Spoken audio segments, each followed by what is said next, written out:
और रुक करेंगे बड़ी खबर का वाराणसी से। तो वाराणसी में ज्ञानवापी मामले में समाअत खत्म हो चुकी है। हिंदू फरीक ने कोर्ट के सामने अपनी दलीलें रख दी हैं।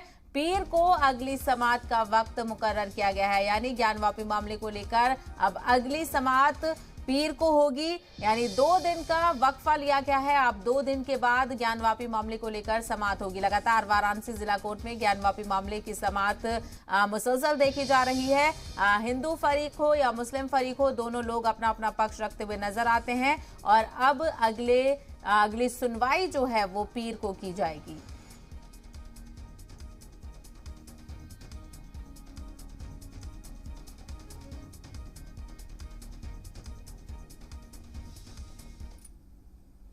ने वादी संख्या 2 से 5 की तरफ से अपनी बहस रख दी है।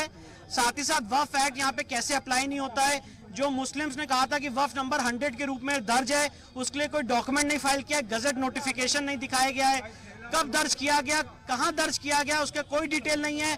वो सारा एक बहुत बड़ा फ्रॉड है, इलीगल बातें कही गई हैं। वो सारी बातें हमने कोर्ट के सामने रखी हैं। वक्फ एक्ट यहाँ पे अप्लाई नहीं होता है। साथ ही साथ जो आक्रांता ने अपनी तलवार से कर दिया, वो आज की कोर्ट अपनी कलम से रेक्टिफाई कर सकती है।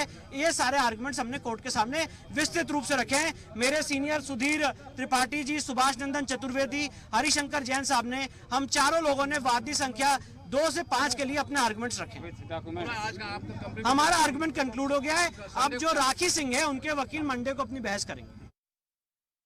हम लोगों ने अपने पक्ष को पूरा कर लिया। हम लोगों ने पूरे डॉक्यूमेंट, जितने भी हम लोग के साक्ष्य थे, आज हम लोगों ने 7 रूल 11 पे बहस करते हुए अपनी पूरे पक्ष को हम लोगों ने कंप्लीट किया है।